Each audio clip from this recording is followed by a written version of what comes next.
Hello વિદ્યાર્થી મિત્રો, જો વિડીયો ઝાંખો દેખાતો હોય તો સેટિંગમાં જઈને ક્વોલિટીમાં જઈને હાયર પિક્ચર ક્વોલિટી અથવા 720 પિક્સલ ઉપર ક્લિક કરી નાખવાનું, એટલે તમારો વિડીયો એકદમ ક્લીન દેખાશે.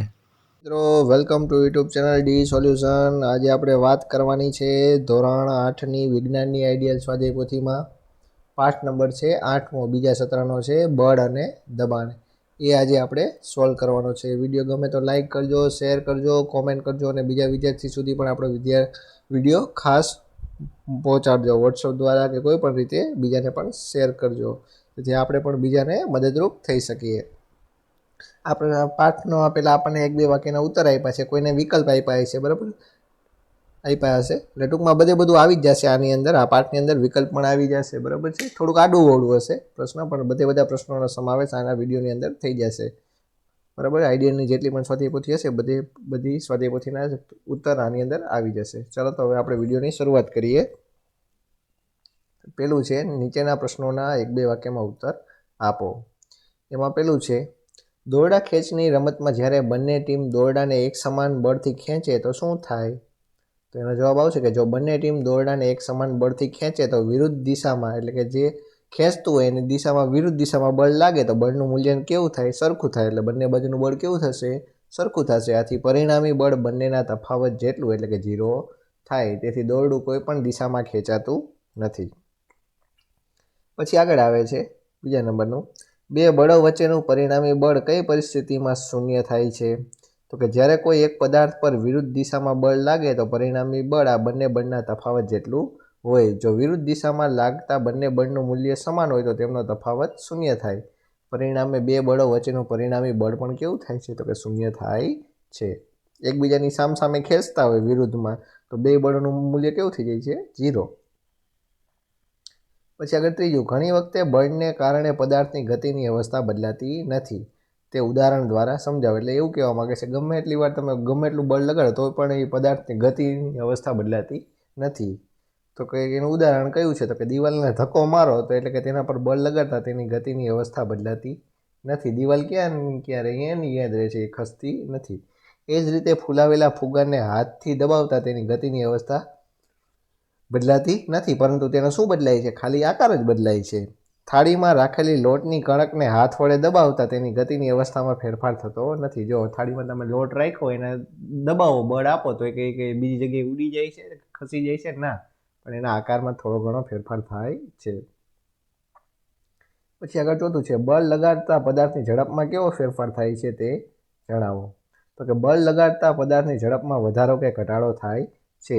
બેટ્સમેન જ્યારે બોલને ખૂબ જ જોરથી ફટકારે છે ત્યારે તે બોલની ઝડપ વધે છે. જ્યારે ગતિ કરતા બોલને કોઈ ફિલ્ડર રોકે છે ત્યારે તેની ઝડપ ઘટે છે. આ જ રીતે ગતિ કરતી સાયકલને બ્રેક મારતા બ્રેક વડે પૈડા પર પણ બળ લાગે છે અને સાયકલની ઝડપ ઘટે છે. જ્યારે વધુ ઝડપથી પેડલ મારતા સાયકલની ઝડપ પણ શું થાય છે? તો કે વધે છે. જ્યારે સાયકલ ચાલતી હોય એમાં તમે વધારે પેડલ મારો તો સાયકલ શું થાય છે? એની સ્પીડ વધે છે. પછી આગળ 5મો નંબરનો પ્રશ્ન, એવી પરિસ્થિતિના 2 ઉદાહરણ આપો કે જેમાં લાગુ પડેલા બળને કારણે પદાર્થનો શું થાય છે? તો કે આકાર બદલાય છે. તો કે બાંધેલો લોટના પીંડાને વેલણ વડે વણતા તેના આકારમાં શું થાય છે? તો કે ફેરફાર થાય છે. મમ્મી રોટલી કરતી હોય ત્યારે શું થાય છે? તમે લોટને તમે ઉપર વેલણ ફેરવો તો એના આકારમાં પણ ફેરફાર થાય છે. ફૂલાવેલા ફુગ્ગાને 2 હથેળી વચ્ચે રાખી સહેજ દબાવતા ફુગ્ગાનો આકાર બદલાય છે. પ્રથમ પરિસ્થિતિમાં વેલણ વડે અને બીજી પરિસ્થિતિમાં હાથ વડે બળ લાગે છે, બરાબર. ફુગ્ગામાં હાથ વડે લાગે છે. રોટલીના આકારમાં ફેરફાર શેના લીધે થઈ? તો કે વેલણના લીધે. પછી છઠ્ઠું છે, એક ઓજાર બનાવતી વખતે લુહારના લોખંડના ગરમ ટુકડા અને હથોડો મારે છે તો હથોડો મારવાને કારણે લાગતું બળ લોખંડના ટુકડાને કઈ રીતે અસર કરે છે? તો કે એક ઓજાર બનાવતી વખતે લુહાર લોખંડના ગરમ ટુકડાને હથોડો મારે છે ત્યારે હથોડા મારવાને કારણે લોખંડના ટુકડા પર સ્નાયુ બળ લાગે છે. આ સ્નાયુ બળના લીધે હથોડા અને લોખંડના ટુકડા વચ્ચે આંતરક્રિયા ઉદ્ભવે છે. આ બળને લીધે લોખંડના ટુકડાનો આકાર બદલાય છે. પછી આગળ 7મું છે, પ્રાણીઓ સ્નાયુ બળનો ઉપયોગ ક્યારે કરે છે? તો કે પ્રાણીઓ તેમની શારીરિક ક્રિયાઓ અને બીજા કાર્યો કરવા માટે સ્નાયુ બળનો ઉપયોગ કરે છે. પછી આગળ 8મા નંબરનો પ્રશ્ન છે, સ્નાયુ બળને સંપર્ક બળ કેમ કહે છે? તો કે સ્નાયુ બળ ત્યારે જ લાગુ પડી શકાય કે જ્યારે સ્નાયુઓ કોઈ પદાર્થ સાથે સંપર્કમાં હોય, આથી તેને સંપર્ક બળ પણ કહે છે. પછી આગળ 9મો પ્રશ્ન, સંપર્ક બળના 2 ઉદાહરણ આપો. એમાં પહેલું છે સ્નાયુ બળ અને બીજું છે ઘર્ષણ બળ. બરાબર છે, આ બંને સંપર્ક બળના ઉદાહરણો છે. પછી આગળ છે 10મું, ઘર્ષણ બળ. તો કે જે બળ પદાર્થની ગતિની વિરુદ્ધ દિશામાં લાગતું હોય અને પદાર્થની ગતિનો વિરોધ કરતું હોય તો તેને ઘર્ષણ બળ કહે છે. પછી આગળ 11મું, ઘર્ષણ બળને સંપર્ક બળ શા માટે કહે છે? તો કે ઘર્ષણ બળ 2 સપાટીઓ વચ્ચેના સંપર્કને લીધે ઉત્પન્ન થાય છે, તેથી ઘર્ષણ બળને શું કહે છે? તો કે સંપર્ક બળ કહે છે. પછી આગળ 12મા નંબરનું, 2 ચુંબકના 2 ધ્રુવો વચ્ચેની આંતરક્રિયાનું પરિણામ જણાવો. તો કે 2 ચુંબકના 2 અસમાન એટલે કે નોખા ઉત્તર અને દક્ષિણ હોય તો એ બંને આંતરક્રિયાને લીધે શું થાય? તો કે બંને ચુંબકો એકબીજા તરફ આકર્ષાય છે એટલે કે નજીક આવે છે. જ્યારે 2 ચુંબકના સમાન એટલે કે ઉત્તર હોય કે દક્ષિણ હોય, એ બે વચ્ચે આંતરક્રિયાને લીધે બંને ચુંબક વચ્ચે શું થાય? તો કે અપાકર્ષણ એટલે કે દૂર જાય. એ થવાથી ચુંબક એકબીજાથી દૂર જાય છે.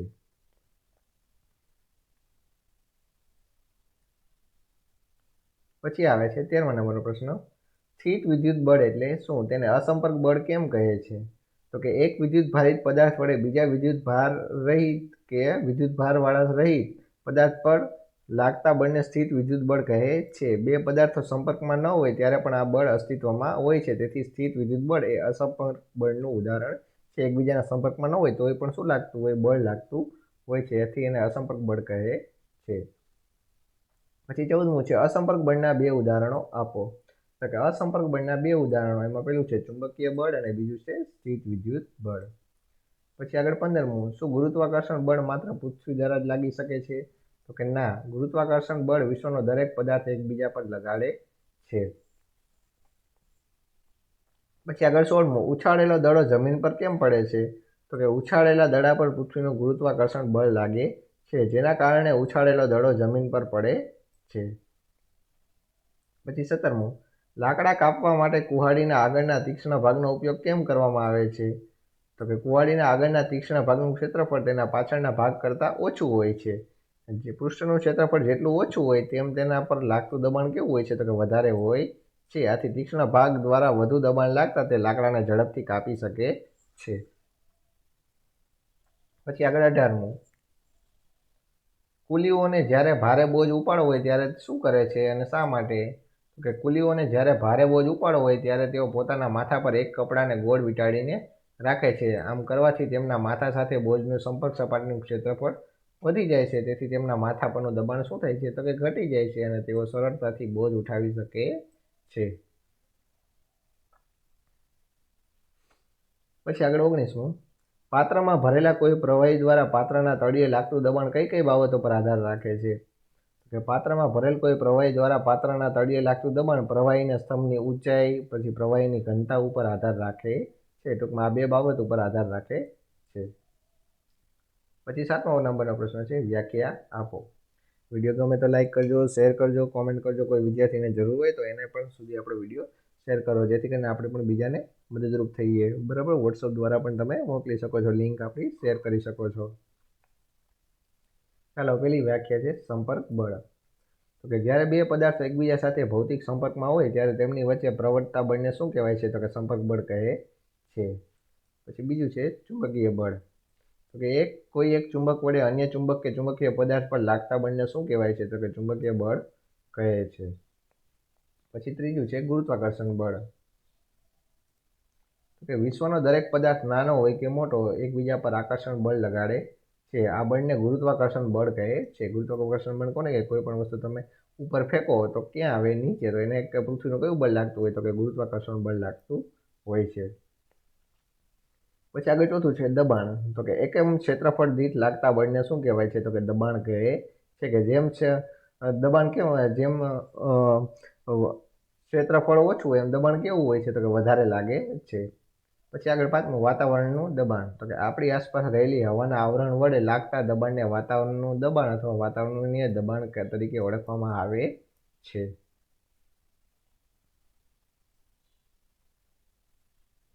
પછી આગળ આવે છે 8મા નંબરનો પ્રશ્ન, માગ્યા મુજબ ઉત્તર લખો.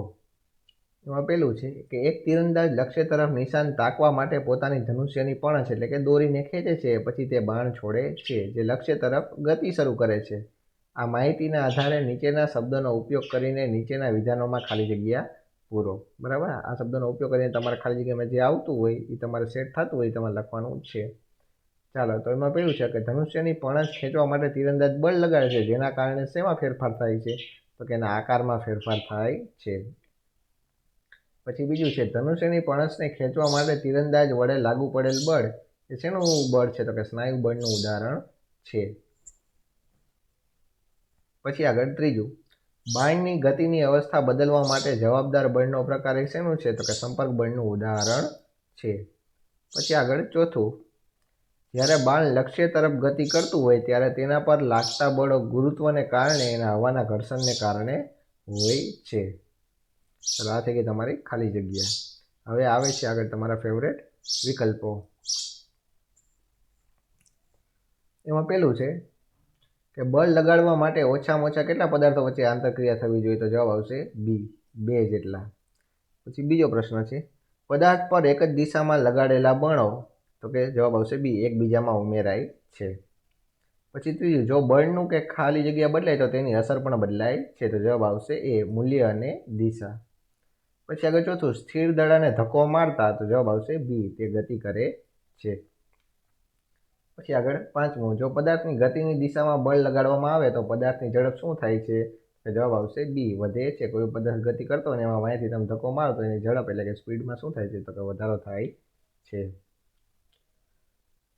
પછી આગળ છઠ્ઠું, જો બળ ગતિની વિરુદ્ધ દિશામાં લગાડવામાં આવે તો પદાર્થની ઝડપમાં શું થાય છે? તો કે જવાબ આવશે એ, ઘટે છે. વિરુદ્ધ દિશામાં લગાડો બળ તો શું થાય? ઝડપમાં એટલે કે સ્પીડમાં ઘટે છે, એટલે આવશે એ. પછી સાતમું, જ્યારે ખેલાડી બેટ વડે બોલને મારે છે ત્યારે, તો જવાબ આવશે બી, બોલની ગતિ અને દિશા બંને બદલાય છે. પછી આગળ આઠમું, સ્થિર અવસ્થાને ખાલી જગ્યા ઝડપવાળી અવસ્થા ગણવામાં આવે છે, તો જવાબ આવશે એ, 0. પછી આગળ નવમું, રબરના ફૂલાવેલા ફુગાને બે હથેળી વચ્ચે રાખી દબાવો તો શું થાય? તો જવાબ આવશે ડી, આકાર બદલાય છે. પછી 10મું, પ્રાણીઓ તેમની શારીરિક ક્રિયાઓ કરવા માટે ખાલી જગ્યાનો ઉપયોગ કરે છે, તો જવાબ આવશે સી, સ્નાયુ બળ. પછી 11મું, પાણી ભરેલી ડોલ ઉંચકવામાં કયું બળ વપરાય છે? તો જવાબ આવશે બી, સ્નાયુ બળ.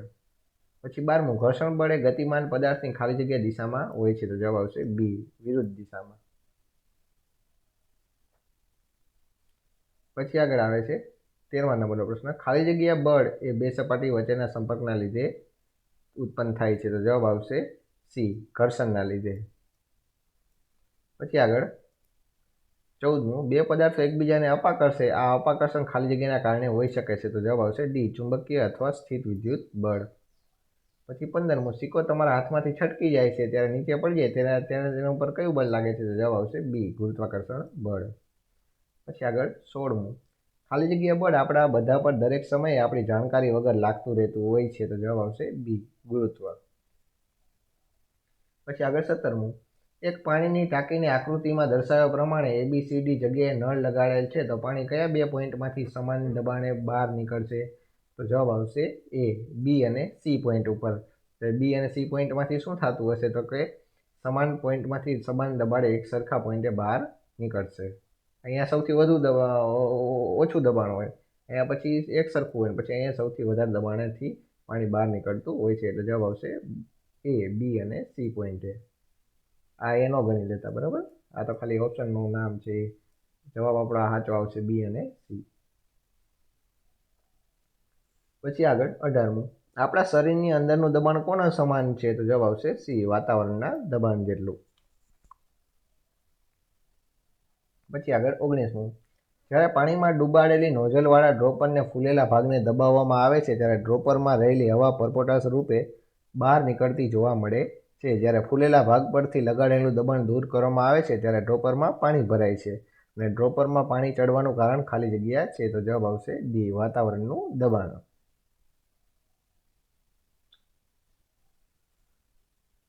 પછી આગળ આવે છે 10મા નંબરનો પ્રશ્ન, યોગ્ય શબ્દો વડે ખાલી જગ્યા પૂરો. પેલી ખાલી જગ્યા છે, સ્થિર પદાર્થને ધક્કો મારતા તે ગતિમાં આવે છે, તો જવાબ આવશે ગતિમાં. પછી બીજું છે, સામાન ભરેલી ટ્રોલીને ગતિ કરાવવા માટે આપણે તેને ખેંચવું પડે, તો જવાબ આવશે ખેંચવું. પછી ત્રીજું છે કૂવામાંથી પાણી ખેંચવા માટે આપણે દોરડા પર બળ લગાડવું પડે છે, તો જવાબ આવશે બળ. પછી ચોથું છે જ્યારે બે છોકરીઓ એકબીજાને હાથ પકડીને કુદરતી ફૂદરડી ફરતી હોય છે ત્યારે તેઓ એકબીજા પર બળ લગાડે છે, તો જવાબ આવશે બળ. પછી પાંચમું બળની માત્રા એ એના મૂલ્ય વડે દર્શાવાય છે, તો જવાબ આવશે મૂલ્ય. પછી છઠ્ઠું પદાર્થ પર થતી અસર તેના પર લાગતા પરિણામી બળને કારણે હોય છે, તો જવાબ આવશે પરિણામી. પછી સાતમું બોલ જ્યારે સ્થિર સ્થિતિમાં હોય ત્યારે તેની ઝડપ શૂન્ય હોય છે, તો જવાબ આવશે શૂન્ય. પછી આઠમું પદાર્થની ઝડપ કે દિશા બંને બદલાય ત્યારે પદાર્થની ગતિની અવસ્થા બદલાય છે એમ કહેવાય, તો જવાબ આવશે ઝડપ કે દિશા. પછી નવમું છે ધનુષ્યની પણસ ખેંચવા માટે તીરંદાજ બળ લગાડે જેના કારણે તેના આકારમાં ફેરફાર થાય છે, તો જવાબ આવશે આકારમાં. પછી 10મું છે એક ચુંબકનો ઉત્તર ધ્રુવ બીજા ચુંબકના ઉત્તર ધ્રુવને અપાકર્ષે છે, તો જવાબ આવશે અપાકર્ષે. પછી 11મું છે એક વિદ્યુતભારિત પદાર્થ વિદ્યુતભાર રહિત પદાર્થને પોતાની તરફ આકર્ષે છે, તો જવાબ આવશે આકર્ષે. પછી આગળ 12મું છે આપણી આસપાસ આવેલા હવાના આવરણને શું કહેવાય છે, તો કે વાતાવરણ કહે છે. પછી આગળ આવે છે ખરા ખોટા. એમાં પહેલું છે કબાટનું ખાનું ખોલવા માટે ખાનાને ખેંચવું પડે, તો જવાબ આવશે સાચું. પછી બીજું છે બળ લગાડવાથી વસ્તુ હંમેશા ગતિમાં આવે છે, તો જવાબ આવશે ખોટું. જવાબ આવશે ખોટું. પછી ત્રીજું છે એક પદાર્થની બીજા પદાર્થ સાથે થતી આંતરક્રિયા બે પદાર્થ વચ્ચેના બળમાં પરિણમે છે, તો જવાબ આવશે સાચું. પછી ચોથું છે એક જ દિશામાં લગાડેલા બળો એકબીજામાં ઉમેરાય છે, તો જવાબ આવશે સાચું. પછી પાંચમું છે પદાર્થ પર એક કરતાં વધારે બળો લાગી શકતા નથી, તો જવાબ આવશે ખોટું. પછી છઠ્ઠું ગતિમાન પદાર્થ કોઈ પદાર્થની સાથે અથડાતા તેની ઝડપમાં ફેરફાર થાય છે, તો જવાબ આવશે સાચું. પછી સાતમું છે ગતિ કરતા દડાના માર્ગમાં જ્યારે હથેળીને મૂકવામાં આવે ત્યારે દડાની ઝડપમાં ફેરફાર થાય, તો જવાબ આવશે સાચું. પછી આઠમું છે બળ વડે ગતિમાન પદાર્થની દિશા પણ બદલી શકાય છે, તો જવાબ આવશે સાચું. પછી નવમું પદાર્થ પર લાગતું બળ પદાર્થની ગતિની અવસ્થામાં કોઈ ફેરફાર કરતું નથી, તો જવાબ આવશે ખોટું. પછી 10મું છે પદાર્થ પર બળ લગાડતા તેના આકારમાં ફેરફાર થઈ શકે, તો જવાબ આવશે સાચું. પછી 11મું પદાર્થ પર બળ લગાડ્યા વગર તેનો આકાર બદલાય છે, તો જવાબ આવશે ખોટું. પછી 12મું છે બળ લગાડ્યા વગર કોઈ પદાર્થ આપમેળે ગતિમાં આવી શકતો નથી, તો જવાબ આવશે સાચું. પછી 13મું છે ગતિમાન પદાર્થ ગતિની દિશા આપમેળે બદલી શકતો નથી, તો જવાબ આવશે સાચું. પછી 14મું છે સ્નાયુ બળને સંપર્ક બળ પણ કહેવાય છે, તો જવાબ આવશે સાચું.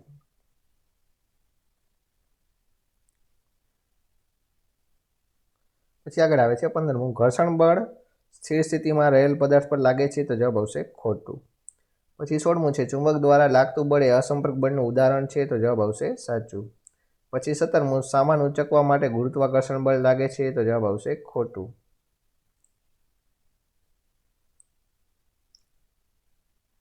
આમાં લગભગ સાચું આવવું જોઈએ મારા ખ્યાલ મુજબ, કારણ કે ગુરુત્વાકર્ષણ બળ તો લાગતું જ હોય હંમેશા. પછી 18મું છે ગુરુત્વ એ માત્ર પૃથ્વીની એકલાનો ગુણધર્મ છે, તો જવાબ આવશે ખોટું. પછી 19મું વિશ્વમાં દરેક પદાર્થ એકબીજા પર ગુરુત્વાકર્ષણ બળ લગાડે છે, તો જવાબ આવશે સાચું. પછી 20મું છે ગુરુત્વાકર્ષણ બળને કારણે જ નદીઓમાં પાણી નીચેની તરફ વહે છે, તો જવાબ આવશે સાચું. પછી 21મું છે પાણી પાત્રની દિવાલો પર પણ દબાણ લગાડે છે, તો જવાબ આવશે સાચું. ચાલો પછી આગળ 12મા નંબરનો પ્રશ્ન છે યોગ્ય રીતે જોડકા જોડો. ચાલો દબાણનો એકમ, તો જવાબ આવશે ડી n/mનો વર્ગ ન્યૂટન પ્રતિ મીટરનો વર્ગ. પછી બીજું છે બળનો એકમ, તો જવાબ આવશે એ ન્યૂટન. પછી ત્રીજું છે ગુરુત્વાકર્ષણ બળ, તો જવાબ આવશે બી દરેક પદાર્થ પર લગાડે. પછી ચોથું છે ચુંબકીય બળ, તો જવાબ આવશે સી અસંપર્ક બળ. ચાલો તો અહીંયા વિદ્યાર્થી મિત્રો આપણો અહીંયા પાઠ પૂરો થાય છે. વિડીયો કેવો લાગ્યો તે કહેજો. કોઈ બીજા વિદ્યાર્થીને પણ પહોંચાડજો વોટ્સઅપ દ્વારા અને બીજા વિદ્યાર્થીને પણ મદદરૂપ થજો. ચાલો તો વળી પાછા આવીને આવી રીતે આપણે મળતા રહીશું નવા વિડીયોમાં. ત્યાં સુધી જોતા રહો આપણી ચેનલ ડી સોલ્યુશન.